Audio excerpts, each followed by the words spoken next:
કોઈ યંગસ્ટર અત્યારે સ્ટોક માર્કેટમાંથી પૈસા કમાવા માંગતા હોય અને એમની પાસે કોઈ નોલેજ જ નથી, તો એમને તમે શું ગાઈડ કરશો? ટ્રેડિંગમાં ના પડતા. હમણાં મેં ન્યૂઝમાં સાંભળેલું કે જેન સ્ટ્રીટ જેવી મોટી મોટી કંપનીઓ હજારો કરોડનું પ્રોફિટ બુક કરતા હોય છે F&Oમાં. ઇન્ડિયાના રૂપિયા ઇન્ડિયામાં નથી રહેતા.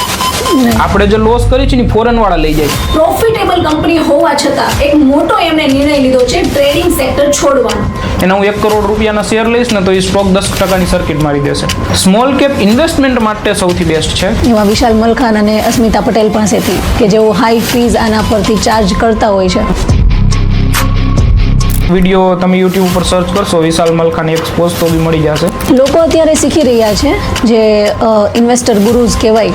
તમારે આપણે આજ ડોક્ટર બનવું હોય ને તો ડોક્ટર પાસેથી જ શીખાય કેમ ડોક્ટર બનવું. જનરલી આ ફિલ્ડમાં નવા યંગસ્ટર પણ આવવા માંગતા હોય છે, તો તમે એમને શું ગાઈડ કરશો? જેન્યુઅનલી કહું, કોમ્પિટિશન બહુ હાર્ડ છે. ટ્રેડિંગથી રૂપિયા નથી બનતા, રૂપિયા ઇન્વેસ્ટમેન્ટથી જ બને છે. નેક્સ્ટ તમારો ફાઇનલ ગોલ શું છે? ઇન્ડિયાને હેલ્ધીયર, વેલ્ધીયર ને હેપીયર ત્રણેય બનાવવું છે. Welcome to Rashmita Savaliya podcast. આજે આપણી સાથે એક એવી વ્યક્તિ છે કે જેમને સેબીના ડેટા મુજબ ટોપ 1% ટ્રેડર્સમાં આવી રહ્યા છે. તેઓ એક કંપનીને 1 કરોડના AUM થી 75 કરોડના AUM સુધી લઈ ગયા છે. પ્રોફિટેબલ કંપની હોવા છતાં એક મોટો એમણે નિર્ણય લીધો છે ટ્રેડિંગ સેક્ટર છોડવાનો. હાલમાં તેઓ વેલ્થશાલા, ફંડ એજ પાર્ટનર્સ અને વેલ્યુ વડાપાવ જેવી કંપનીઓમાં પાર્ટનર છે, જેઓ હાલમાં એક્સટીન કેપિટલ, TDI ડોસ્ટ એન્ડ ઇનઆઉટ જેવી કંપનીઓમાં મેન્ટર તરીકે વર્ક કરી રહ્યા છે. જો તમે પણ ઇન્વેસ્ટમેન્ટ, સ્ટાર્ટઅપ્સ અને વેલ્થ ક્રિએશન પર ઊંડાણપૂર્વક નોલેજ માટે ઇન્ટરેસ્ટેડ છો તો આ પોડકાસ્ટ તમારા માટે છે. So welcome Anandbhai Vasiyani. Thank you so much. તમે 15 કરોડનું AUM એકલા હાથે મેનેજ કરી રહ્યા હતા, વેલ સેટઅપ હતું, અને તમે હમણાં તાજેતરમાં ટ્રેડિંગ છોડવાનો નિર્ણય લીધો છે. સો એના પાછળનું રીઝન શું છે? સો ટ્રેડિંગ છોડવા પાછળ આ માર્કેટમાં જ્યારે હું એન્ટર થયો ને તો આપણને ઘણી બધી કંપનીઓ, ઘણી બધા બિઝનેસ વિશે જાણવાનો મોકો મળે કે આ કંપનીએ શું સ્ટ્રેટેજી યુઝ કરી, કઈ રીતે આગળ વધી અને મેઇન કઈ રીતે ફેલ થઈ. તો ફેલિયરની સૌથી મોટી વર્લ્ડમાં 2 સ્ટોરીઝ છે. કોડાક જે કેમેરા બનાવતી અને એક નોકિયા. આ બેનું બહુ મોટું નામ હતું, અત્યારે કંપની ક્યાંય નથી. એની પાછળનું મેઇન રીઝન કે એ લોકો ટાઈમ સાથે ઇવોલ્વ ના થયા. સો સેમ વસ્તુ મારી લાઈફમાં હું 15 CR નું ફંડ મેનેજ કરતો, કંપનીના 75 કરોડનું જે એસેટ છે મારી અંડરથી જ મેનેજ થતું, બટ 15 કરોડ ઉપર તો હું પર્સનલી એકલો ટ્રેડ પંચ કરતો હતો. સો એ બધું સારું હતું, બટ ડેટ બી મને યાદ છે 24 માર્ચ 2024 ના રોજ NSE, સેબી અને અલ્ગોરિધમિક ટ્રેડિંગ જે લોકો પ્રોવાઈડ કરે છે ને એની એક જોઈન્ટ મીટિંગ થઈ. આપણા અહીંયા ગુજરાતના જે ભાઈ છે ધાર્મિક ઠક્કર કરીને, એમને વિસલ બ્લો કરી હતી કે અલ્ગોરિધમિક ટ્રેડિંગ ઉપર કોઈ રેગ્યુલેશન નથી. તો NSE અને સેબીએ મીટિંગ બોલાવી, એમાં મને ઇન્વાઇટ કર્યો હતો. NSE ની બિલ્ડિંગમાં જ મીટિંગ હતી અને મીટિંગમાં જ્યારે હું ગયો ને ત્યારે એ લોકોનું જે રવૈયો હતો ને એ બહુ ક્લિયર હતો કે અમે છે ને ટ્રેડિંગને ડિમોરલાઇઝ કરશું. રાઈટ. અને એની પાછળનો સેબીનો અને NSE નો હેતુ એ છે કે જે આ ટ્રેડિંગમાં 93% લોકો રૂપિયા લૂઝ કરે છે ને એ નથી કરવા દેવા. અત્યારે જે રિટેલ લોકોને આ રૂપિયા જે છે એ જેન સ્ટ્રીટ જેવી મોટી મોટી કંપનીઓ લઈને જતી રહે છે, ફોરેન કંપનીઝ, બરાબર. સો એ નથી થવા દઉં. એના માટે આ લોકોનું ફિક્સ હતું કે અમે ટ્રેડિંગને ડિમોરલાઇઝ કરશું અને એની માટેના અમુક સ્ટેપ્સ એ લોકોએ કીધા કે અમે આ લેશું. તો મેં ત્યારે જ ડિસિઝન લીધું હતું કે હવે હું ટ્રેડિંગ ઓછું કરી નાખીશ. અને ઓલમોસ્ટ તમે માની લ્યો 2025માં મેં ટ્રેડિંગ ધીમે ધીમે કરી અને સાવ સ્ટોપ કરી નાખ્યું. અને એ પછી જે સેબીએ ડિસિઝન્સ લીધા છે, પેલા સેબી મતલબ આપણે અહીંયા જોઈએ તો ડેઇલી એક્સપાયરી હતી 2024માં. આપણે મિડ કેપ નિફ્ટી હોય, ફિન નિફ્ટી હોય, બેંક નિફ્ટી હોય, નિફ્ટી, સેન્સેક્સ, તો એવરી ડે આપણે એક્સપાયરીઝ હતી. પેલા NSE એ બંધ કરી દીધી, એના પછી NSE માર્જિન વધાર્યા. તો આ બધી પ્રોબ્લેમ ના લીધે છે ને અત્યારે ટાઈમ એટલો હાર્ડ થઈ ગયો છે એ લોકો માટે કે હવે લોકો માટે સ્વિચિંગ બી અઘરું છે. અને મેં એ ટાઈમે બંધ કરી અને હું ઇન્વેસ્ટમેન્ટ સાઇડ અને સ્ટાર્ટઅપ સાઇડ જે શિફ્ટ થઈ ગયો ને તો 1.5 વર્ષમાં મારો એ પોર્ટફોલિયો સારો બની ગયો છે. ઓકે. અને સિસ્ટમેટિક ટ્રેડિંગ શું હોય છે?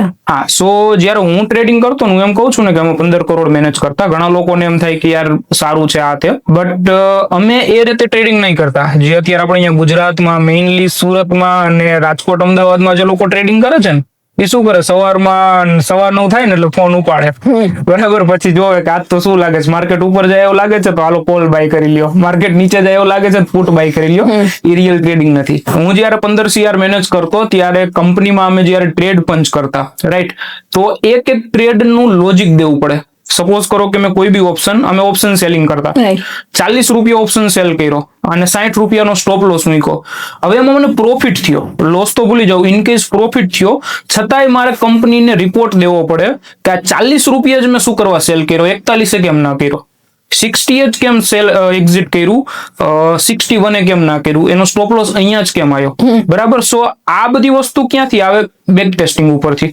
કે મારી પાસે બેક ટેસ્ટિંગ નો છેલ્લા 10 વર્ષનો ડેટા છે કે આટલા વાગે આ ટાઈમે આપણે આ ઓપ્શનને સેલ કરી અને એમાં આટલા પર્સન્ટેજનો સ્ટોપ લોસ રાખી તો આપણે આટલા રૂપિયા બનાવી શકીએ. તો સિસ્ટમેટિક ટ્રેડિંગ શું છે કે એમાં આખી સિસ્ટમ બનેલી છે. બરાબર. આપણા જે ટ્રેડિંગમાં તમારો સૌથી મોટો દુશ્મન છે ને તમારા ઇમોશન છે. રાઈટ. તો ઇમોશનને એલિમિનેટ કરે છે સિસ્ટમેટિક ટ્રેડિંગ. સિસ્ટમેટિક ટ્રેડિંગ એક સિમ્પલ એક્ઝામ્પલ તમને આપું તો તમે સવારમાં ઉઠીને ફિક્સ કર્યું કે ડેઈલી સવારમાં ઉઠીને 9:30 હું રિલાયન્સ નો શેર બાય કરીશ. બરાબર. Whatever the price, market ઉપર જાય છે નીચે જાય છે કાંઈ જોવાનું નહીં, સવારમાં 9:30 બાય કરવાનો. 1% ઉપર જાય તો પ્રોફિટ બુક કરી નાખવાનો, 1% નીચે જાય તો લોસ બુક કરી નાખવાનો. ઓકે. બરાબર. હવે પછી આજે માની લ્યો કે તમને એવું લાગે છે કે માર્કેટ નીચે જવાનું છે, રિલાયન્સ નો સ્ટોક નીચે જવાનો છે, તોય આપણે તો બાય જ કરશું. આપણને ખબર છે કે આપણો સ્ટોપ લોસ લાગવાનો છે, તોય આપણે સિસ્ટમને ફોલો કરશું. બરાબર. હવે આમાં કેવું થશે, તમે સપોઝ 22 દિવસ હોય મહિનામાં ટ્રેડિંગના, તો 22 દિવસમાં મે બી 12 દિવસ તમને પ્રોફિટ થશે, 10 દિવસ તમારો સ્ટોપ લોસ હિટ થશે, તો એટ ધ એન્ડ તમે જોશો 2% બનશે. સો 2% તમારા બનશે. તો આ વસ્તુ છે ને આને સિસ્ટમેટિક ટ્રેડિંગ કહેવાય. આ મેં તમને બહુ સિમ્પલ એક્ઝામ્પલ આપ્યું. એફ એન્ડ ઓ થી કઈ રીતે અલગ હોય છે? હા, હવે એફ એન્ડ ઓ ના લોજિક ડિફરન્ટ હોય છે. આ મેં તમને લોજિક કીધું. એફ એન્ડ ઓ ના લોજિકમાં શું હોય છે, ફ્યુચર એન્ડ ઓપ્શન ની જે પ્રાઇસ છે એ બહુ બધા ફેક્ટર્સ પર વર્ક કરે છે, ડેલ્ટા, ગામા, થીટા, વેગા, રો. બરાબર. સો આ લોકો શું કરે, થીટા ડીકે મતલબ જે ટાઈમ ડીકે થાય છે એને આપણે થીટા ડીકે કહીએ છીએ. તો થીટા ડીકે નો બેનિફિટ કઈ રીતે લઈ શકીએ? તો એના માટે આ લોકો શું કરે, સવારમાં એક ફિક્સ ટાઈમ રાખે કે 9:30 થાય તો 9:30 એક એટીએમ કોલ અને પુટ બંને સેલ કરી નાખવાના. પછી બંનેમાં ઉપર એક 20% સ્ટોપ લોસ રાખી દીધો. બરાબર. હવે માર્કેટ જો કન્ટિન્યુઅસલી ઉપર જશે તો કોલનો તમારો સ્ટોપ લોસ હિટ થઈ જશે પણ પુટમાં તમને રૂપિયા મળશે. માની લ્યો કે નીચે ગયું માર્કેટ તો પુટમાં સ્ટોપ લોસ હિટ થશે, કોલમાં રૂપિયા મળશે. તો આ એક બહુ સિસ્ટમ મતલબ સિમ્પલ સ્ટ્રેટેજી તમને કહું છું. આવી હજુ કોમ્પ્લેક્સ સ્ટ્રેટેજીસ હોય છતાં એટલો લોસ થતો હોય છે એમાં પણ? ના, એમાં લોસ તમારો લિમિટેડ હોય છે. એમાં શું થાય, જો હવે રિલાયન્સ નું મેં તમને એક એક્ઝામ્પલ આપ્યું. હવે રિલાયન્સ નો અત્યારે આપણી પાસે ઓલમોસ્ટ 20 વર્ષનો ડેટા છે. રાઈટ. હવે 20 વર્ષના ડેટા ઉપર હું એક બેક ટેસ્ટ રન કરું કે 20 વર્ષથી ડેઈલી હું આ વસ્તુ કરું છું કે રિલાયન્સ ને 9:30 બાય કરું છું. મને ખબર પડી જાય કે રિલાયન્સ ની રોજ 9:30 આટલી પ્રાઇસ હોય છે. બરાબર. પછી એમાં 1% ટાર્ગેટ, 1% સ્ટોપ લોસ. તો હવે મને ડેઈલી એક ડેટા મળી જશે. જો 20 વર્ષથી હું આ સેમ વસ્તુ કરતો હોત તો મારા આટલા રૂપિયા બન્યા હોત, આટલો મને લોસ થયો હોત. અથવા એક ડેટા એવો બને કે તમને સપોઝ 20 વર્ષમાં આપણે માની 250 દિવસ હોય છે વર્ષમાં ટ્રેડિંગ, તો 20 વર્ષમાં 5000 દિવસ હોય છે. તો આપણને ખબર પડે 5000 દિવસ જો મેં આ ટ્રેડિંગ કર્યું હોત તો મને લોસ થયો હોત આમાંથી 2400 દિવસ અને 2600 દિવસ પ્રોફિટ થયો હોત.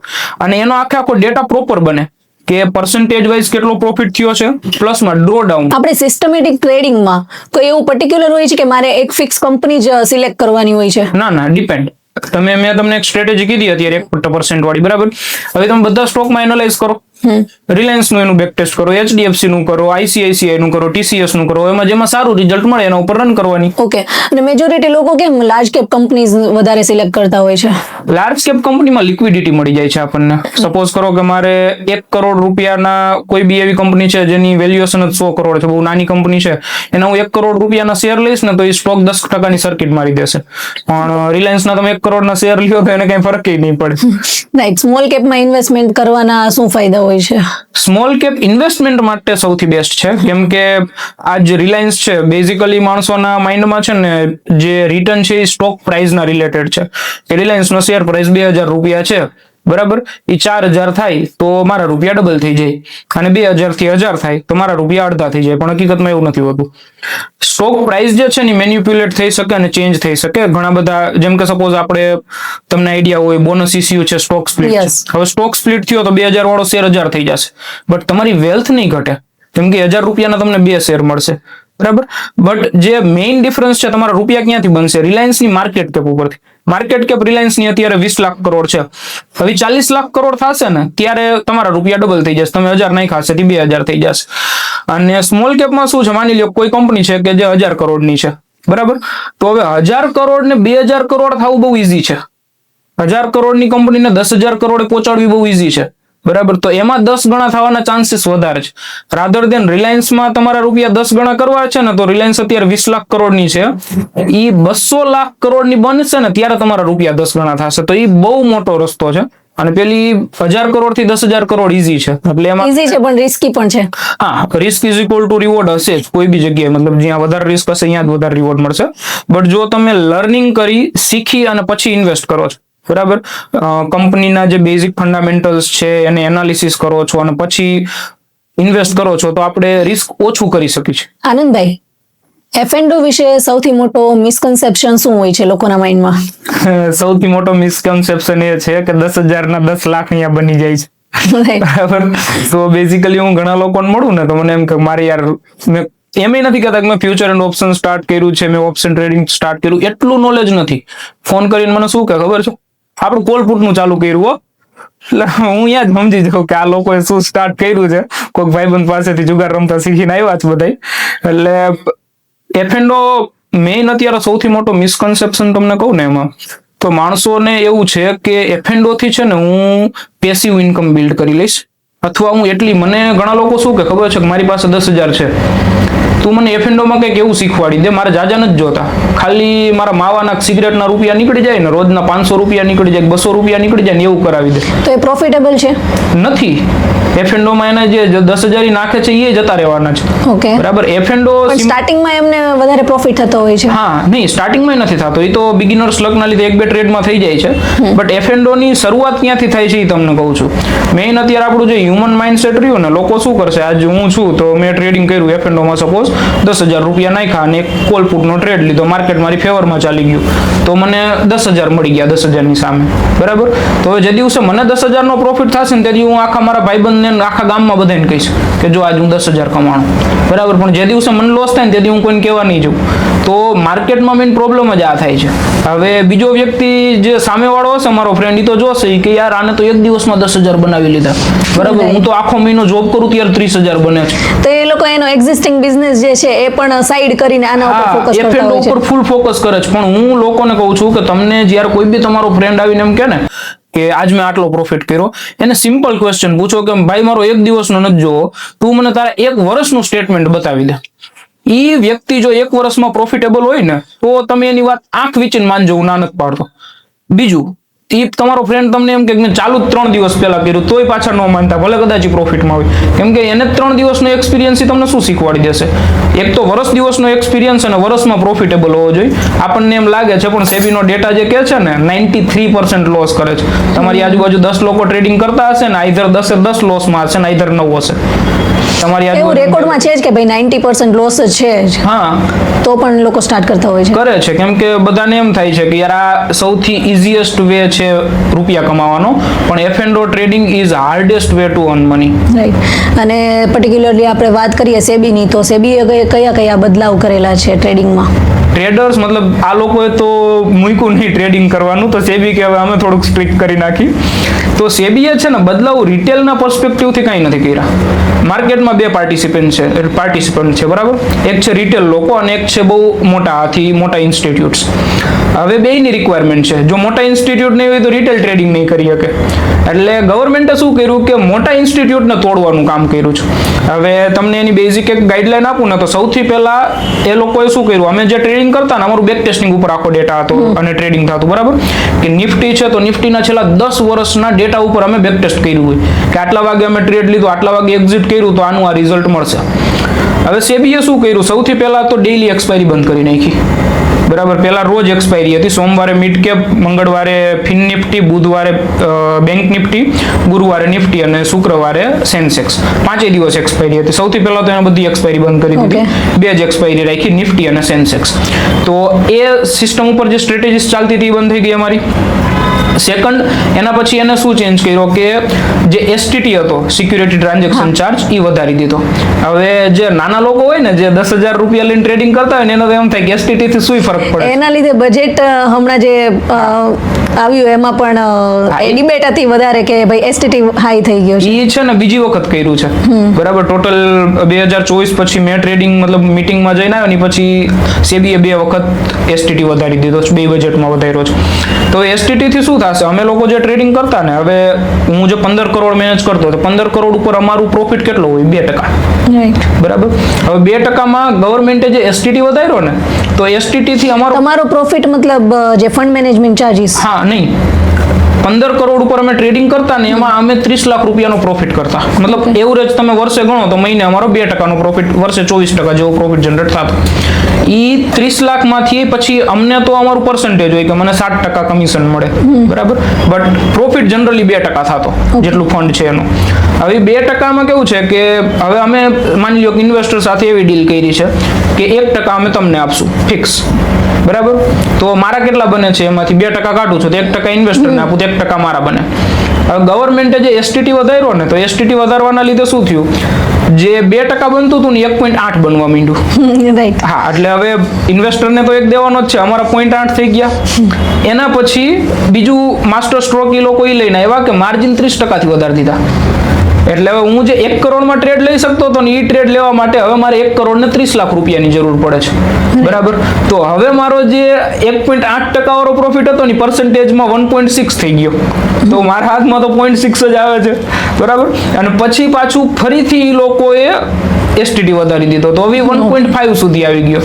તો મારું જે અર્નિંગ હતું ને, આમ તમે જોવો, મતલબ મેં તો આ બધા ચેન્જીસ થી પહેલા ટ્રેડિંગ મૂકી દીધું છે, બટ મારા જે બી ફ્રેન્ડ્સ અત્યારે કરે છે ને ટ્રેડિંગ, બધા જ જોડે આ પ્રોબ્લેમ છે. એ લોકોનું અર્નિંગ 50% થઈ ગયું છે અને હજુ સેબી ઊભી નથી રહેવાની. હજુ જ્યાં સુધી આ ઇન્સ્ટિટ્યૂટ બધા મરી નહીં જાય ને ત્યાં સુધી આ વસ્તુ ચાલુ રાખશે. એના પછી હજુ નવી વસ્તુ શું કરી, જે માસ્ટર સ્ટ્રોક એમનો કહી, એ લોકોએ એક્સપાયરીની ડેટ જ ચેન્જ કરી નાખી. હવે નિફ્ટીની એક્સપાયરી ગુરુવારે હતી, એને મંગળવારે લઈ લીધી. હવે મારી પાસે જે ડેટા હતો, મેં બેક ટેસ્ટ કર્યું છેલ્લા 20 વર્ષના ડેટા ઉપર, મેં ગુરુવારને લઈને કર્યું છે, બરાબર. હવે એ બેક ટેસ્ટ ડેટા ઉપર અગર હું ટ્રેડિંગ કરું છું, કદાચ રિઝલ્ટ મળે બી છે, પણ એ જુગાર છે. કેમ કે હવે એક્સપાયરી જ ગુરુવાર નથી રહી, મંગળવારે આવી ગઈ છે, બરાબર. તો અત્યારે જેટલા લોકો કોન્ટ ટ્રેડિંગ બી કરે છે ને, આ બધું મતલબ એક ટાઈપનો જુગાર કરી નાખ્યો આ લોકોએ. આખું બધા પર્સપેક્ટિવ જ ચેન્જ કરી નાખ્યા. તો કોન્ટ ટ્રેડિંગ શું હોય છે? કોન્ટ ટ્રેડિંગ મતલબ જે તમે નંબર્સ ઉપર ટ્રેડિંગ કરો, જે મેં તમને સિસ્ટમેટિક ટ્રેડિંગ કીધું ને, હવે કોન્ટ ટ્રેડિંગમાં શું હોય, સૌથી પહેલા એક સિસ્ટમ બિલ્ડ થાય. મેં તમને જે રિલાયન્સનું એક્ઝામ્પલ આપ્યું ને, હવે એક્ઝામ્પલમાં આપણે એમ માનો કે એનો ડેટા આવ્યો કે 20% પ્રોફિટ થાય છે, 10% ડ્રો ડાઉન છે. હવે કોન્ટ શું કરે, એના ઉપર બહુ બધા ઇટરેશન્સ કરશે. આપણે રૂલ શું રાખ્યો હતો કે 1% ઉપર પ્રોફિટ, 1% નીચે લોસ. હવે એની જગ્યાએ એ લોકોએ ઇટરેશન ચેન્જ કર્યું કે 1% ની 1.5% પ્રોફિટ બુક કરીશ, 1.5%, તો ડેટા ચેન્જ થઈ ગયો. ફિક્સ હોય છે. હા, મતલબ એ બહુ બધા ઇટરેશન્સ કરશે આ લોકો, બરાબર. પછી ટાઈમિંગ આપણે એવું ફિક્સ કર્યું કે 9:30 કરશું, તો આ લોકોએ એવું કર્યું કે ચાલો 9:35 ના ઉપર એક વખત બેક ટેસ્ટ કરો.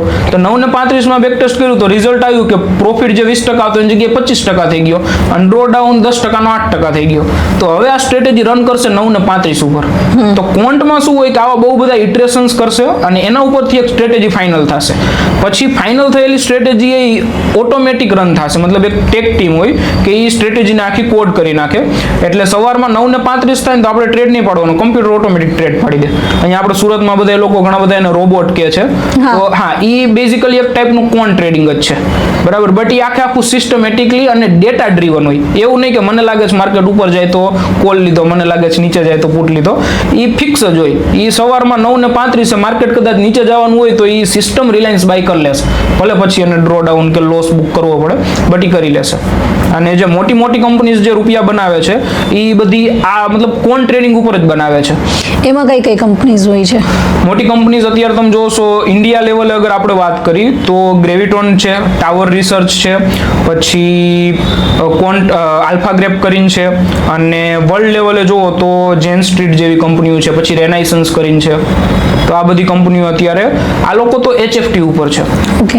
HFT means high frequency trading. તો હાઈ ફ્રીક્વન્સી ટ્રેડિંગ શું હોય છે એક્ઝેક્ટલી? હાઈ ફ્રીક્વન્સી ટ્રેડિંગ તમે કદાચ સાંભળ્યું હશે, હમણાં થોડાક ટાઈમ પહેલા એવું કીધું હતું કોલોકેશન સર્વરનો સ્કેમ સ્કેમ થયો છે NSE માં. તો હાઈ ફ્રીક્વન્સી ટ્રેડિંગ શું છે કે સપોઝ કરો કે હું અહીંયાથી કોઈ બી ટ્રેડ પંચ કરું છું કે મારે રિલાયન્સ બાય કરવો છે, બરાબર, એટલે અહીંયાથી આપણને એમ લાગે કે 1 સેકન્ડની અંદર બાય થઈ ગયો, બટ એની પાછળની પ્રોસેસ છે કે મારા ફોનમાંથી એ જે ડેટા છે એ વાઈફાઈ કે એના રિસીવર થ્રુ NSE ના સર્વર પાસે જશે, પછી NSE ના સર્વરમાં એ જશે ડેટા કે ભાઈ આનંદભાઈ છે એને 1200 રૂપિયા રિલાયન્સ બાય કરવો છે. સામે કોઈ બીજી એક વ્યક્તિ છે જેમ કે જેમિસભાઈ છે એને 1200 રૂપિયા રિલાયન્સ શેર કરવો છે, એ કોલકાતામાં બેઠા છે, સેલ કરવો છે. હા, તો એ અહીંયાથી સેલનો ટ્રેડ પંચ કરશે, અહીંયાથી કોલકાતાથી જે રિસીવરનો ડેટા જે છે એ આવશે NSE ના સર્વરમાં, અને પછી અહીંયાથી મતલબ પંચ થશે, બેયનું મેચ થશે કે આને 1200 બાય કરવો છે, આને સેલ કરવો છે, અને એ વસ્તુ થઈ જશે. હવે આ આમ માઇક્રો સેકન્ડની અંદર થઈ જશે, બરાબર, આપણને ખબર નહીં પડે, બટ બેકએન્ડમાં આટલી મોટી પ્રોસેસ હોય. હવે આ લોકો શું કરે, માની લ્યો કે મેં અહીંયા ગુજરાતથી ટ્રેડ પાડ્યો છે, હવે એ કેબલ થ્રુ અથવા વાઈફાઈ નેટવર્ક થ્રુ ગમે એ રીતે મુંબઈ જાય છે એ ટ્રેડ, બરાબર, NSE ના સર્વરમાં. હવે એની જગ્યાએ હું જે મારું સર્વર છે, બરાબર, ટ્રેડ પંચ કરવા વાળું, એ NSE ની બિલ્ડિંગની બાજુમાં મૂકી દઉં, તો બહુ નાના એવા માઇક્રો અથવા નેનો સેકન્ડનો ડિફરન્સ આવી જશે. આપણને આંખેથી તો વિઝિબલ નહીં થાય, બટ આવી જશે ડેટામાં, બરાબર. તો એ જે નેનો સેકન્ડનો ડિફરન્સ આવે છે ને એના ઉપર આ લોકો પ્રોફિટ કરી લે છે. કઈ રીતે, હું તમને એક એક્ઝામ્પલ આપું, જે લોકો ટ્રેડિંગ કરતા હશે એ લોકોને આઈડિયા આવશે.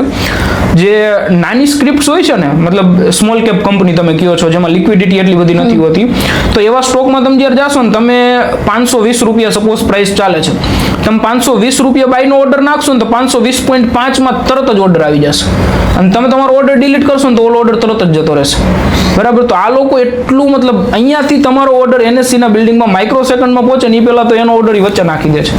તો હાઈ ફ્રીક્વન્સી ટ્રેડિંગ મતલબ, અને NSE ત્યારે કો લોકેશન સર્વર આપતું કે ભાઈ NSE ના બિલ્ડિંગમાં તમારે તમારું સર્વર મૂકવું હોય તો મૂકી શકો છો, અને એના એક્સ્ટ્રા ચાર્જીસ લેતું. તો HFT થી આ રીતે રૂપિયા બનતા. તો મતલબ આવું કરાય? હા, એ ટાઈમે લીગલ હતું, હજુ લીગલ જ છે, હજુ એના પહેલા નથી કંઈ કે ગવર્મેન્ટ એવા રૂલ્સ એન્ડ રેગ્યુલેશન નથી નાખ્યા કે આ ઇલીગલ છે, બટ હા, પણ એની માટે બહુ બધું ખતરનાક લેવલનું તમારી પાસે ઇન્ફ્રાસ્ટ્રક્ચર હોવું જોઈએ. હમણાં મેં ન્યૂઝમાં સાંભળેલું કે જેન સ્ટ્રીટ જેવી મોટી મોટી કંપનીઓ હજારો કરોડનું પ્રોફિટ બુક કરતા હોય છે F&O માંથી, જ્યારે જનરલ લોકો એમાં લોસ કરતા હોય છે. તો જેન સ્ટ્રીટ અને બ્લેક રોક જેવી મોટી મોટી કંપનીઓ શું એવું કરતા હોય છે? અચ્છા, બંનેનું તમને અલગ અલગ બાયફર્ગેશન આપું. સૌથી પહેલા આપણે જેન સ્ટ્રીટની વાત કરી. જેન સ્ટ્રીટ જે છે ને એની પાસે ડીપ પોકેટ્સ છે, બહુ બધા કરોડો રૂપિયા છે, હજારો કરોડ રૂપિયા છે. હવે જેની પાસે ડીપ પોકેટ છે ને આવી બધી વસ્તુ કરી શકે, બરાબર. એ લોકો એક જે એક્ટિવિટી કરે છે ઇલીગલ જ છે આપણા ઇન્ડિયાના જે રૂલ્સ રેગ્યુલેશન છે એના પ્રમાણે, પણ એ લોકો પાસે ડીપ પોકેટ છે તો કરે છે. હવે એ લોકો શું કરે છે એક્ઝેક્ટલી તમને કહું. સપોઝ કરો કે આપણે બેંક નિફ્ટી છે, હવે બેંક નિફ્ટીનું તમે આખા વેઇટેજ જોશો ને તો બે બેંક, HDFC બેંક અને ICICI બેંક, આ બે બેંકનું વેઇટેજ 50% કરતા વધારે છે, બરાબર. બેંક નિફ્ટીમાં ટોટલ 12 બેંક છે. હવે આ બેનું વેઇટેજ અરાઉન્ડ 50 to 53% છે. તો મતલબ કોઈ દિવસ એવો આવ્યો કે આ બે બેંક 1% ઉપર છે અને બાકીની 10 બેંકો 1% નીચે છે, તો એ બેંક નિફ્ટી ગ્રીનમાં રહેશે, બરાબર, કેમ કે આ બેનું વેઇટેજ જ 50% કરતા ઉપર છે.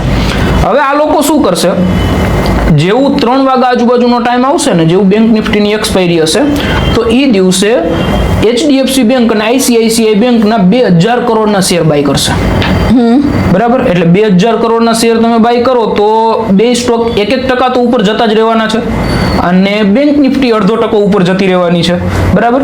પણ એ 2000 કરોડના શેર બાય કર્યા પહેલા આ લોકો શું કરશે કે એના કોલ બાય કરી લેશે અને એના પુટ શોર્ટ કરી નાખશે, બરાબર.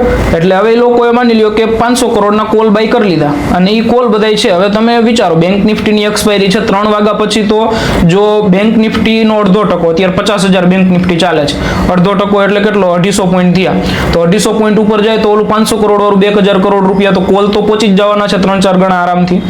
તો આ લોકો શું કરશે, એવા ટાઈમે મતલબ એન્ડ ઓફ ધ મોમેન્ટ જેમાં થીટા ડીકે નહીં હોય ઓપ્શનમાં, એવા ઓપ્શન બાય કરશે અને પછી બાઇંગ ઓર્ડર નાખશે HDFC બેંક અને ICICI બેંકમાં, બરાબર. 2000 કરોડનો સ્ટોક બાય કરી લેશે, એટલે એનો પ્રોફિટ તો થઈ ગયો. અહીંયા ઓપ્શનમાં એને 2000 કરોડનો પ્રોફિટ કરી લીધો. પછી બીજા દિવસે શું કરશે, પેલા પુટ બાય કરશે અને પછી ઓલા જે 2000 કરોડના શેર બાય કર્યા હતા એ ડમ્પ કરી નાખશે. એટલે હવે એ 2000 કરોડના શેર બાય કર્યા અને સેલ કર્યા, એમાં કદાચ એમને 300 કરોડનો લોસ થયો, બટ સામે ઓલા F&O સેકન્ડોમાં એ લોકોને 2-3 હજાર કરોડનો પ્રોફિટ થઈ ગયો. ઓકે. તો આ લોકો આ લેવલની ગેમ રમતા હોય છે. અને પછી સેબી એમ કે તમે આ લોકોએ આ વસ્તુ ખોટી કરી છે, બરાબર, આની પેનલ્ટી છે, તેમ કાંઈ 100 કરોડ પેનલ્ટી રાખો. એટલે આ લોકો આવા લૂપ હોલ યુઝ કરી સેબી હમણાં એમના 2-5 હજાર કરોડ રૂપિયા બ્લોક કરી નાખ્યા હતા, બટ પછી લોકો રૂપિયા દઈને બધા છૂટી જાય છે. અને તો આમાં લોસ તો મેઇનલી મિડલ ક્લાસ. એટલે તો સેબી અત્યારે જે મેં તમને કીધું ને સ્ટાર્ટિંગમાં કે પબ્લિક નું પાર્ટિસિપેશન ઓછું કરવા માંગે છે, અને આ બધા જે સ્ટેપ્સ લે છે ને એના માટે જ લે છે. અને રીઝન આ જ છે, જે મતલબ ઇન્ડિયાના રૂપિયા ઇન્ડિયામાં નથી રહેતા. આપણે જે લોસ કરી છે ને ફોરેન વાળા લઈ જાય છે આપણી પાસેથી. આપણી અહીંની ઘણી કંપની કમાય છે, જેમ કે મેં તમને ગ્રેવિટોન કીધું, ટાવર રિસર્ચ છે, અમે લોકો રૂપિયા કમાતા, બરાબર. તો આવા ઘણા એચએનઆઈ રૂપિયા કમાય છે, એવું નથી, બટ મેજર ચંક જે છે ને એ જતો રહે છે બહાર. જેન સ્ટ્રીટ ની તો તમે વાત કરી, તો હવે બ્લેક રોક નું શું મેજિક છે? બ્લેક રોક છે ને એ એક ટાઈપનું તમે માનો કે અમેરિકાનો મ્યુચ્યુઅલ ફંડ છે, ઓકે, બરાબર. બટ બ્લેક રોક પાસે જે એસેટ છે ને $10 trillion, આપણા બધા શેર રહ્યા ને રિલાયન્સ, ટીસીએસ, બધાને ભેગો કરો ને તો $2.5 trillion ના બધા શેર છે. એના કરતા 4 ગણાની તો આ એક જ કંપની છે, બરાબર. અને એનું જે મેઇન શું છે, એ લોકો જે ઇન્વેસ્ટમેન્ટ કરે છે ને એ લોકો પાસે એક સોફ્ટવેર છે અલાદીન કરી. ઓકે. હવે આ લોકો મતલબ આવી રીતે કઈ ખોટું નથી કરતા, F&O ટ્રેડિંગ ને એવું બધું નથી કરતા. આ લોકો 100% ઇન્વેસ્ટમેન્ટમાં છે. બટ ઇન્વેસ્ટમેન્ટમાં આ લોકોએ ક્વોન્ટની સ્ટ્રેટેજીસ એવી ડેવલપ કરી છે કે ઇન્વેસ્ટમેન્ટ આપણે જે કહીએ ને ફંડામેન્ટલ, એની પાછળ બહુ બધા નંબર્સ જ કામ કરતા હોય. શું કર્યું છે કે એક આખો અલાદીન કરીને સોફ્ટવેર બનાવ્યો છે. એ સોફ્ટવેર શું કરે, રિયલ ટાઈમમાં ચેક કરે બધું, બરાબર. આખું એનાલિસિસ રિયલ ટાઈમમાં કરે. જેમ કે રિલાયન્સની એજીએમ છે, એન્યુઅલ જનરલ મીટિંગ, એમાં મુકેશ અંબાણી જ્યારે બોલતા હોય ને કે અમે નેક્સ્ટ યર આટલું કેપેક્સ કરશું, એટલે સોફ્ટવેર રીડ કરી લે અને કે ભાઈ આ લોકોએ બોલ્યા કે અમે આટલું કેપેક્સ કરશું, એની પાછળનું બધું ડેટા એનાલિસિસ કરી લે. જો આ કેપેક્સ કરશે તો કંપનીને કેટલો ફાયદો સાથે શું થશે, આ તે બધું. અને આ ફાયદાના લીધે આ શેરને કેટલું વધવું જોઈએ. સપોઝ એની માર્કેટ કે 20 લાખ કરોડની છે તો એને 22 લાખ કરોડ થવું જોઈએ, તો આ શેરને 10% વધવો જોઈએ, બરાબર. તો અને પછી એ ટાઈમે બાય કરી લેશે. એ લોકોનો જે સોફ્ટવેર છે ને અલાદીન એટલો પાવરફુલ છે કે એ મતલબ જે એન્યુઅલ જનરલ મીટિંગમાં જે સ્પીકર બોલતો હોય ને એના એક્સપ્રેશન ને રીડ કરી લે છે અને એનું એનાલિસિસ કરે છે કે આનો એક્સપ્રેશન જ્યારે થોડોક ડલ હોય છે ને ત્યારે મતલબ રિપોર્ટમાં કંઈક ને કંઈક ખરાબ આવે છે, તો હજુ તો એ રિપોર્ટ પબ્લિશ કરી પહેલા આ લોકો શેર ડમ્પ કરી નાખે એક્સપ્રેશન વાંચીને. તો આ લોકો બહુ ખતરનાક લેવલનો પેલો ડેવલપ કર્યો છે. બટ એ 100% કોન્ટ અને ઇન્વેસ્ટમેન્ટ માટેનો છે, બરાબર. એ લોકો ખોટું કાંઈ નથી કરતા આમ જોવો તો. કોઈ યંગસ્ટર અત્યારે સ્ટોક માર્કેટમાંથી પૈસા કમાવા માંગતા હોય અને એમની પાસે કોઈ નોલેજ જ નથી, તો એમને તમે શું ગાઈડ કરશો? સૌથી પહેલા એ લોકોને પહેલું તો ગાઈડન્સ જ આપીશ કે ટ્રેડિંગમાં ના પડતા, બરાબર. હવે હું તમને જે આન્સર આપું ઇન્વેસ્ટમેન્ટ લેવલ ઉપર જ આપું છું. જે વ્યક્તિને સાવ નોલેજ નથી, ઝીરો નોલેજ છે અને સ્ટોક માર્કેટમાંથી રૂપિયા બનાવવા છે, બરાબર, તો એ લોકોએ સૌથી પહેલા તો સ્ટોક માર્કેટનું નોલેજ લ્યો. આપણે 3 વસ્તુ હોય, લર્ન, એક્ઝિક્યુટ અને મોનિટર. કાંઈ બી કરો કે શીખવું છે તો પહેલા શીખો કે કઈ રીતે આમાંથી રૂપિયા બને. અને શું કરવા તમને ટ્રેડિંગથી શું કરવા દૂર લઈ જાઉં છું એનું તમને બહુ સ્ટ્રોંગ રીઝન આપું કે અત્યાર સુધીમાં મતલબ સ્ટોક માર્કેટમાંથી ટ્રેડિંગથી 100 કરોડ રૂપિયા બનાવ્યા હોય એવા તમે મને 10 લોકોના નામ આપો. તમારી પાસે નહીં હોય, બરાબર. જે તમારા ઓડિયન્સ જોવે છે એમને હું કહું છું, તમે ખાલી વિચારો, તમારી પાસે નહીં હોય, બરાબર. પણ ઇન્વેસ્ટમેન્ટથી 100 કરોડ બનાવ્યા હોય ને એવા 10 તો આપણને મોઢે હશે. વોરન બફેટ, રાકેશ ઝુનઝુનવાલા, વિજય કેડિયા, પોરિંજુ વેલિયા, ઢગલો છે એમ, બરાબર. તો હકીકત જ એ છે કે ટ્રેડિંગ થી રૂપિયા નથી બનતા, રૂપિયા ઇન્વેસ્ટમેન્ટ થી જ બને છે. અને વોરન બફેટ જેટલા રૂપિયા કોઈ બનાવ્યા જ નથી, બરાબર. અને એને 100% ઇન્વેસ્ટમેન્ટ થી બનાવ્યા છે, તો એને જ આપણે કેમ ફોલો ના કરી? ઇન્ડિયામાં આપણે જોઈએ તો રાકેશ ઝુનઝુનવાલા જેટલા રૂપિયા કોઈ નથી બનાવ્યા, તો એને ઇન્વેસ્ટમેન્ટ થી જ બનાવ્યા છે. એકય ટ્રેડર એવો નથી કે એનાથી જ રૂપિયા બનાવ્યા હોય. તો સૌથી વધારે રૂપિયા ઇન્વેસ્ટમેન્ટમાં બને છે, તો એમાં જ ફોકસ કરીને આપણે. એટલે સૌથી પહેલા તો નોલેજ લ્યો. નોલેજ લેવા માટે તમને અગર હું કહું તો સૌથી બેસ્ટ વે છે બુક્સ, બરાબર. એક છે ઇન્ટેલિજન્ટ ઇન્વેસ્ટર. જો તમે થોડુંક હાર્ડ રીડ કરી શકતા હોય તો, નથી કરી શકતા તો એક પીટર લિંચની બુક છે one upon wall street, and એક મેરી બફેટ, વોરન બફેટના છોકરાની વાઇફ હતી, પછી ડિવોર્સ થઈ ગયો, તો એને લખેલી છે 7 secrets two invest like Warren buffet. આ બહુ ઈઝી બુક છે, જેનું ઇંગ્લિશ એટલું બધું પાવરફુલ ન હોય ને એને આ બુકથી સ્ટાર્ટ કરવું જોઈએ. પછી one upon the wall street, અને દેન જે ઇન્ટેલિજન્ટ ઇન્વેસ્ટર છે એ તો શેર બજારની ભાગવત ગીતા કહેવાય છે, બરાબર. એ વાંચી લ્યો, પછી બીજું કંઈ વાંચવાની જરૂર નથી. સો રીડિંગ કરો. અને અત્યારે તો કેવું છે કે ઘણા બધા કોર્સિસ અવેલેબલ છે, બરાબર. યુટ્યુબ ઉપર ફ્રીમાં અવેલેબલ છે. તો ત્યાંથી તમે શીખી શકો બેઝિક ફંડામેન્ટલ્સ. અને ફંડામેન્ટલ શીખવું છે તો સારા લોકો પાસેથી. હું તમને યુટ્યુબ ઉપર બી કહું, પ્રાંજલ કામરા છે, રચના રનાડે છે, પછી ફાઇનાન્સ વિથ સંજય કરીને છે એક, સંજય કતુરિયા. તો આ લોકો બહુ જેન્યુઅન લોકો છે, બરાબર. લોકોને સ્કેમ કરવા વાળા નથી, બહુ જેન્યુઅન લોકો છે. તો આવા લોકોના વિડીયોઝ જોઈને બી તમે શીખી શકો છો. તો સૌથી પહેલા લર્ન, પછી એક્ઝિક્યુશન. તો લોકો અત્યારે શીખી રહ્યા છે જે ઇન્વેસ્ટર ગુરુઝ કહેવાય એવા વિશાલ મલખાન અને અસ્મિતા પટેલ પાસેથી, કે જેઓ હાઈ ફીઝ આના પરથી ચાર્જ કરતા હોય છે. શું આ એમના માટે યોગ્ય રહેશે? સેજે નહીં. વિશાલ મલખાન લોકોને શું શીખવાડે છે ખબર? RSI શીખવાડે છે વધારે પડતું. અને એના મારી પાસે ઘણા બધા રિયલ એક્ઝામ્પલ એ છે. બટ બેઝિક તમને કહું જે મેઇન છે એ વિશાલ મલખાનનો એક વિડીયો તમે યુટ્યુબ ઉપર સર્ચ કરશો, વિશાલ મલખાન એક્સપોઝ, તો બી મળી જશે. એ ભાઈએ 200 કરોડ રૂપિયાનું રેવન્યુ કર્યું છે લોકોને શીખવાડીને, અને પોતાના ટ્રેડિંગમાં 3 કરોડનો લોસ છે. ઓકે. સો આ જે વ્યક્તિ પોતે લોસ કરે છે એની પાસે શું કરવા શીખવું જોઈએ? સો તમારે કદાચ, હું તો ના જ પાડું છું ટ્રેડિંગ શીખો જ નહીં. ઇન કેસ શીખવું બી છે ને તો જે સામેવાળી વ્યક્તિ, Authentic. હા, જે ગુરુ છે ને એને તમે પેલા એમ કહો કે તું છે ને પેલા તારા 3 થી 4 વર્ષનો P&L દેખાડ મને, બરાબર. પછી એક એકાઉન્ટનો P&L દેખાડે ને એમાં ના માની જતા. એને કઈ તારા છે ને IT રિટર્ન દેખાડ મને. IT રિટર્નમાં પ્રોફિટ છે કે નહીં? કેમ કે પેલા શું નામ છે આનું સારું, બુમિંગ બુલ્સ, અનિશસિંહ ઠાકુર. હવે એ લોકો શું કરે, એક એકાઉન્ટમાં પ્રોફિટ કરે, એક એકાઉન્ટમાં લોસ કરે. પ્રોફિટ વાળું એકાઉન્ટ યુટ્યુબમાં મૂકી દે અને લોસ વાળું એકાઉન્ટ કોઈને દેખાડે નહીં, બરાબર. એમને એક વખત એવું સ્ટાર્ટ કર્યું હતું કે હું 2 લાખ, મતલબ બધા લોકોએ આવો ક્વેશ્ચન કર્યા કે તમે આવું કરો છો. તેને શું કર્યું, એક યુટ્યુબ નું અકાઉન્ટ સ્ટાર્ટ કર્યું અને એક નવું અકાઉન્ટ બહાર પાડ્યું કે આ 2 લાખ રૂપિયા અકાઉન્ટમાં નાખું છું ને આ અકાઉન્ટ નું હું તમને રેગ્યુલર અપડેટ આપીશ. 3 દિવસ પછી એકાઉન્ટ બંધ થઈ ગયું, બરાબર. પછી એના અપડેટ દેવાનું બંધ કરી દીધું, કેમ કે અકાઉન્ટની કેપિટલ વાઇપ આઉટ થઈ ગઈ હોય, બરાબર. બાકી તો એ રિયલીમાં બતાવી શકતો હતો ને. બટ એક ઓથેન્ટિસિટી સાથે દેખાડવા વાળો કોઈ નથી. તો જો કોઈ ઓથેન્ટિસિટી સાથે દેખાડતા હોય તો તમે કરી શકો. વિશાલ મલખાન નું તમને પર્ટિક્યુલર કહું, હું મુંબઈ છે ને કંપનીમાં જોબ કરતો. મારે જયારે સ્ટોક માર્કેટ શીખવું હતું ને ત્યારે હું જોબ કરવા ગયો. આ લોકોએ વિશાલ મલખાનનો 12 લાખ રૂપિયાનો કોર્સ કરેલો હતો. અને 2 પાર્ટનર હતા, 2 પાર્ટનર 12 લાખનો કોર્સ કર્યો હતો. એ 2 પાર્ટનર મળ્યા હતા જ વિશાલ મલખાનના કોર્સમાં. પછી 2 ભેગા થઈને કંપની સ્ટાર્ટ કરી. એ લોકોએ શું કર્યું, 1 કરોડ રૂપિયા વ્યાજે લીધા, 3% વ્યાજે, બરાબર. અને મુંબઈમાં કંપની હતી, હું તો ત્યાં જોબ કરવા ગયો. હવે કંપનીમાં 1 કરોડ રૂપિયા પેલા તો 3% વ્યાજે લીધા. ઓફિસ રાખી, મારા જેવા 5 છોકરાઓને જોબ ઉપર રાખ્યા હતા. અમને 15,000 સેલેરી દેતા હતા. એટલે અને ટ્રેડિંગ કરતા હતા. તો મેં જયારે કેલ્ક્યુલેશન કરી ને આપણા ગુજરાતી માઇન્ડથી, હું કહું યાર 3 કરોડ તો આને વ્યાજે લીધા.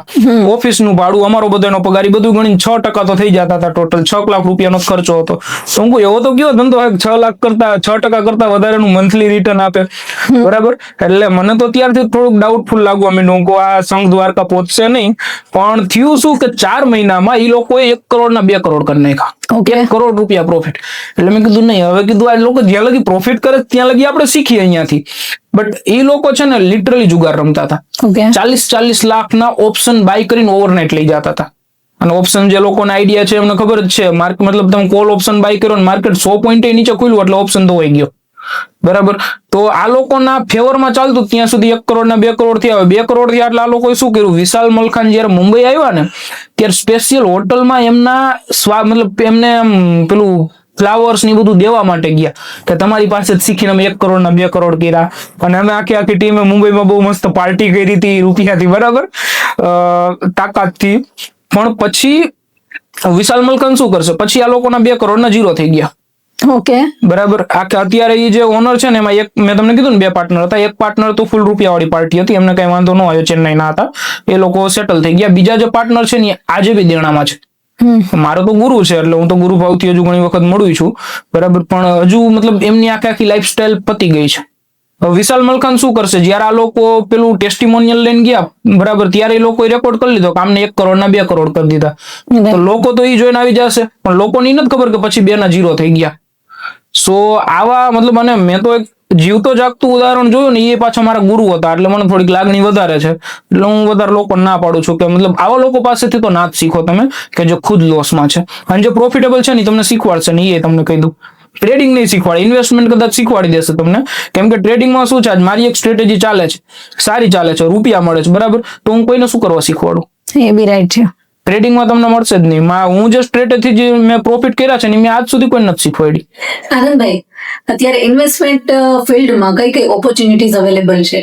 ઇન્વેસ્ટમેન્ટ ફિલ્ડમાં સૌથી પહેલા તો તમારો ફાઇનલ ગોલ ફિક્સ થઈ જાય કે મારે આ કરવું છે, બરાબર. હવે એવા લોકો છે કે જેને એટલો મોટો ગોલ નથી. સપોઝ કે હું રિટાયર થઉં ત્યારે મને 1 કરોડ રૂપિયા મળી જાય એવો જ ગોલ છે, તો એના માટે તો સિમ્પલ છે કે તમે એસઆઈપી કરો, મ્યુચ્યુઅલ ફંડમાં રૂપિયા ઇન્વેસ્ટ કરો અને પછી લોંગ ટાઈમ સુધી એને કન્ટિન્યુ રાખો, તો બી તમારા રૂપિયા બની જશે. અને સિમ્પલ તમે કોઈ બી એસઆઈપી કેલ્ક્યુલેટર જોશો તો એમાં તમને મળી જશે કે એસઆઈપી કેલ્ક્યુલેટરમાં તમે જોઈ લો હું 10,000 ઇન્વેસ્ટ કરું છું, આટલા વર્ષ સુધી મારી જોબ ચાલુ છે, આટલા વર્ષ પછી રિટાયર થઈશ અને 15% CAGR અત્યારે તમે કેલ્ક્યુલેટ કરીને રાખો નિફ્ટીમાં, તો તમને ખબર પડી જશે કે આટલા રૂપિયા મારા બનશે. સિમ્પલ છે. હવે સ્ટોક માર્કેટમાંથી બહુ મોટા રૂપિયા બનાવવા છે, બરાબર. તો એના માટે તમારે શું કરવું પડશે? તમારા ખુદના રૂપિયાથી તમે મોટા રૂપિયાવાળો કોઈ દિવસ નહીં બનો. તમારે કોકના રૂપિયે જ ધંધો કરવો પડશે. ઓકે. તો એના માટે ઘણા બધા ફિલ્ડ્સ છે, જેમ કે સૌથી પહેલા તો તમે સ્ટોક માર્કેટનું ખતરનાક નોલેજ લઈ લ્યો, બરાબર. બહુ સારું નોલેજ લઈ લીધા પછી હવે ઘણી બધી સર્વિસીસ છે કે જે તમે પ્રોવાઈડ કરી શકો. સૌથી ઇઝીએસ્ટ સર્વિસ છે મ્યુચ્યુઅલ ફંડ ડિસ્ટ્રીબ્યુશન. તો તમે મ્યુચ્યુઅલ ફંડ ડિસ્ટ્રીબ્યુટર બની શકો, પછી રિસર્ચ એનાલિસ્ટ બની શકો. રિસર્ચ એનાલિસ્ટ શું છે? જે રિકમેન્ડેશન્સ આપતા હોય, બરાબર. એના પછી જો તમારા લોકોનું ફંડ મેનેજ કરવું છે તો તમે ઇન્વેસ્ટમેન્ટ એડવાઇઝર બની શકો. અને ઇન્વેસ્ટમેન્ટ એડવાઇઝર પછી જો તમારે મતલબ પર્ટિક્યુલર પ્રોપર ઇન્વેસ્ટમેન્ટ એડવાઇઝરમાં તમે ખાલી એડવાઇઝ આપશો, પણ તમારે જ કોકના રૂપિયા મેનેજ કરવા છે, બરાબર, તો પછી તમે PMS અથવા AIF સ્ટાર્ટ કરી શકો. હવે આમાં વેલ્થ કઈ રીતે બનશે એ તમને સિમ્પલી કહું. સપોઝ કરો કે AIF બહુ લોંગ લેવલની ગેમ છે, કેમ કે એમાં તમારે 20 કરોડ રૂપિયાના સ્પોન્સર અથવા ઇન્વેસ્ટર જોશે પહેલા. બટ તમારી પાસે સારું નોલેજ હશે ને તો તમને લોકો મળી જશે, HNI મળી જશે જે ઇન્વેસ્ટ કરે. હવે સિમ્પલી સપોઝ કરો કે તમે વોરન બફેટના આ લોકોએ જે આવડી મોટી વેલ્થ બનાવી, સપોઝ કરો કે તમે 100 કરોડનું ફંડ લીધું લોકો પાસેથી, બરાબર. હવે એ રૂપિયાને તમે ઇન્વેસ્ટ કરો છો, બરાબર. ટ્રેડિંગ માટે તમને કોઈ નહીં આપે, ઇન્વેસ્ટમેન્ટ માટે લોકો રૂપિયા આપશે. હવે તમે જે ઇન્વેસ્ટમેન્ટ કરો છો એનાથી માની લો કે નિફ્ટી 15% રિટર્ન કાઢે છે અને તમે 20% રિટર્ન કાઢી દો, બરાબર, HNI ને. અને એની સામે તમે એની પાસેથી 1% ફીસ લ્યો છો, તો HNI ને તો 19% બન્યા. અને 100 કરોડનો 1% એટલે દર વર્ષે તમારી કરોડ રૂપિયાની ઇન્કમ સ્ટાર્ટ થઈ ગઈ. પછી આ જે ઇન્કમ છે એને તમે કન્ટિન્યુઅસલી પાછી કમ્પાઉન્ડ કરતા જાઓ. એ તમારા કરોડ રૂપિયાને તમે ઇન્વેસ્ટ કરી દો. કરોડ રૂપિયામાં વોરન બફેટે શું કર્યું? રૂપિયા કમાતા ગયા અને એને એના એક્સપેન્સ ઓછા રાખ્યા. હજુ આજની તારીખે 2 BHK ઘરમાં રહે છે, બીટલ ગાડી વાપરે છે, બરાબર, બહુ રૂપિયા છે છતાંય. તો એ શું કરે? કરોડ રૂપિયા કમાણા હોય એમાંથી 1 લાખ રૂપિયા વાપરે, 99 લાખ રૂપિયા પાછા રીઇન્વેસ્ટ કરી દે. તો આ સાયકલ તમે કરતા જશો ને એટલે વોરન બફેટમાં બીજું કાંઈ નથી. ઇન્ટેલિજન્ટ ઇન્વેસ્ટર બુક વાંચી છે અને કમ્પાઉન્ડિંગનું નોલેજ છે. આ બે નોલેજ તમે લઈ લ્યો, તમે વોરન બફેટ બની શકો. સો AIF માં શું થયું કે આપણે આપણા રૂપિયાથી રૂપિયાવાળા નથી, આપણે કોકના રૂપિયાથી રૂપિયાવાળા થયા. આપણે પેલા નોલેજ લીધું, એ નોલેજ આપણે ટ્રેડ કર્યો નોલેજનો, બરાબર. સામેવાળી વ્યક્તિ છે HNI, એની પાસે શું થાય? એની પાસે એવો ટાઈમ નથી એક સ્ટોકને એનાલિસિસ કરે, કયા સ્ટોકમાં સારું રિટર્ન મળશે એ ગણે. તો એનો ટાઈમ તમે બચાવી દીધો અને સામે તમે એની પાસેથી 1% કમિશન લઈ લીધું. આનંદભાઈ, અત્યારે તમે શું કરી રહ્યા છો અને તમારું ફ્યુચર વિઝન શું છે? હવે હું બેઝિકલી વધારે ફોકસ મારું ઇન્વેસ્ટમેન્ટ સાઈડ જ છે. તો મારી જે પાર્ટનરશિપ વાળી કંપની છે એક છે વેલ્થ સારા, તો ત્યાં અમે મ્યુચ્યુઅલ ફંડ ડિસ્ટ્રીબ્યુશનમાં છીએ. સેકન્ડ જે કંપની મેં કીધું ફંડેજ, તો ફંડેજમાં અમે મ્યુચ્યુઅલ ફંડ ડિસ્ટ્રીબ્યુશન સાઈડમાં અમે SEBI RA માટે એપ્લાય કર્યું છે. તો RA નું રજીસ્ટ્રેશન થઈ જશે, એના પછી અમે ઇન્વેસ્ટમેન્ટ એડવાઇઝર અને અત્યારે AIF નું એક પ્લાનિંગ ચાલુ છે. તો હવે સ્ટોક માર્કેટ રિલેટેડ હું જે બી વર્ક કરું છું એ બધું ઇન્વેસ્ટમેન્ટ સાઈડ પર છે, ટ્રેડિંગ સાઈડ પર કાંઈ નથી, કેમ કે ગ્રોથ એમાં જ થશે. સેકન્ડ થિંગ, બાકી હું ઘણી બધી નાની નાની કંપનીઝ છે જેમાં ઇન્વેસ્ટ કરું, જેમ કે મેં વેલ્યુ વડાપાઉં કીધું, તો એમાં હું એઝ અ ઇન્વેસ્ટર અને પાર્ટનર તરીકે છું. અને બાકી ઘણા એવા સ્ટાર્ટઅપ છે કે જે લોકો લાઈફમાં કંઈક કરવા માંગે છે. તો મારી પાસે છે ને અત્યારે ફ્રી ટાઈમ ઘણો હોય છે કે મારા જે બી બિઝનેસ છે એ બધામાં મેં પાર્ટનર્સ અલોટ કર્યા છે અને હું ઓટો મોડ પર વધારે ચાલે છે. ક્યાંક સિગ્નેચર કે એવી મારી ક્યાંક જરૂર હોય તો મારે ત્યાં જવાનું હોય, બાકી ડે ટુ ડે ઓફિસ પર જવાની જરૂર નથી. તો હું અત્યારે વધારે પડતો મારો ટાઈમ એમાં બી સ્પેન્ડ કરું છું કે આંતરપ્રિનર્સને કઈ રીતે અપલિફ્ટ કરી શકું. તો એક્સટીન કેપિટલ મેં તમને જે કીધું, PDI દોસ્ત કીધું, ઇન એન્ડ આઉટ કીધું, તો આ બધા આંતરપ્રિનર્સ છે કે જે લાઈફમાં કંઈક બહુ મોટું કરવા માંગે છે. હવે મેં શું છે કે અહીંયા ગુજરાતમાં મારું એજ્યુકેશન કમ્પ્લીટ કર્યું, એના પછી 1.5 વર્ષ મુંબઈ જોબ કરી, દિલ્હી જોબ કરી, સારા એવા ટ્રેડર્સ સાથે હું કનેક્ટેડ છું, HNI સાથે અને સ્ટાર્ટઅપ આંતરપ્રિનર સાથે. તો આ ફિલ્ડનું મને નોલેજ છે. તો હવે હું શું કરું, આ લોકોને જ્યાં જ્યાં મારી હેલ્પની જરૂર હોય અહીંયા હું એ લોકોને હેલ્પ કરું, એ લોકોને કંઈક ઘટતું હોય તો એ લોકોને પ્રોવાઈડ કરવાની ટ્રાય કરું. અને મેજર ફોકસ ઇક્વિટી સાઈડ અને સ્ટાર્ટઅપ આંતરપ્રિનર્સને સપોર્ટ કરવા સાઈડ છે મારું અત્યારે. તો હવે નેક્સ્ટ તમારો ફાઇનલ ગોલ શું છે? ફાઇનલ ગોલ એ જ છે કે ઇન્ડિયાને હેલ્ધીયર, વેલ્ધીયર ને હેપીયર ત્રણેય બનાવવું છે. તો અત્યારે હું હેલ્થ ઉપર બી ફોકસ છું મેં મારા બેઝિક વ્લોગ સ્ટાર્ટ કર્યા છે. અત્યારે તો એટલું બધું બહુ સ્ટાર્ટિંગ લેવલ પર છે, પણ એમાં હું મારી જે ફેટ ટુ ફિટની પ્રોપર આખી જર્ની બતાવીશ વિથ એક્શન્સ. સેમ વેલ્થમાં અત્યારે છે ને હું મારી જે જર્ની છે એ વ્લોગ થ્રુ બતાવીશ કે હું ક્યાંથી ક્યાં પહોંચ્યો અને વિથ એક્શન્સ. અને હેપીનેસ તો મારું અત્યારે સ્ટેટ છે જ, મતલબ મને હેપી રહેવા માટે કાંઈ વસ્તુની રિક્વાયરમેન્ટ નથી રહેતી. એનું તમને સિમ્પલ એક એક્ઝામ્પલ આપું. હું દિલ્હી જ્યાં કામ કરતો ને, અમારે સર પાસે રોલ્સ રોયસ હતી, તો હું રોલ્સ રોયસમાં ફરતો, અને સર સાથે મારા સાવ ઘર જેવું રિલેશન. અત્યારે હું કદાચ દિલ્હી જઉં ને 2 દિવસ માટે ગયો હોય ને તો 1 દિવસ તો એમના ઘરે મારે જમવાનું હોય, એવા સારા રિલેશન. અને મારી 2 કંપનીમાં તો પાર્ટનર બી છે. તો હું રોલ્સ રોયસમાં ફરતો હોય, અહીંયા આવું તો પછી ક્યારેક ભાઈબંધ જોડે સ્પ્લેન્ડરમાં ફરતો હોય, તો મને બેયમાં મજા આવે છે. Right. બરાબર, એવું નથી કે મને ત્યાં જ મજા આવે છે, હું સ્પ્લેન્ડરમાં ખુશ છું. તો હેપીનેસ બહુ અત્યારે ટુ ધ પોઈન્ટ છે. અને હું લોકોને આ બધા નોલેજથી અને આ બધા જે મારા લાઈફના એક્સપિરિયન્સ છે એનાથી લોકોને આ બધું શીખવાડવા માંગુ છું કે તમે હેલ્ધી રહ્યો, વેલ્ધી રહ્યો અને હેપી રહ્યો. આ ત્રણેયનું કોમ્બિનેશન એટલે સક્સેસ છે. તો ઇન્ડિયાને આપણે હેલ્ધીયર, વેલ્ધીયર અને હેપીયર ત્રણેય કરવું છે. એ મારો ફાઇનલ ગોલ છે. ઓકે, થેન્ક યુ આનંદ વસિયાણી કે તમે અમારા પોડકાસ્ટમાં અમારા જે ઓડિયન્સ છે અને વ્યુઅર્સ છે એમને investment related A to Z information આપી છે. અને ક્યાંક ને ક્યાંક એમને એમના બિઝનેસમાં અને જે સ્ટાર્ટઅપ્સ કરવા માંગતા હોય આ ફિલ્ડની અંદર, સો એમને ક્યાંક ને ક્યાંક બહુ જ ઇમ્પોર્ટન્ટ આ એપિસોડ રહેશે. So thank you so much for coming here. Thank you Rashmitaji, મને અહીંયા ઇન્વાઇટ કરવા માટે. કેમ કે બેઝિકલી ગુરુઓની કમી નથી અત્યારે ગુજરાતમાં કે ઇન્ડિયામાં, સાંભળવા વાળાની બહુ કમી હોય છે. તો તમે મને એક ઓડિયન્સ આપી, અને મારા લીધે જો 2 વ્યક્તિઓ કદાચ ટ્રેડિંગ મૂકે અને એમની લાઈફમાં સારો એવો ઇમ્પેક્ટ આવે, તો હું એમ માનીશ કે આપણો જે આ પોડકાસ્ટ જે છે એ successful. Thank you so much. Thank you.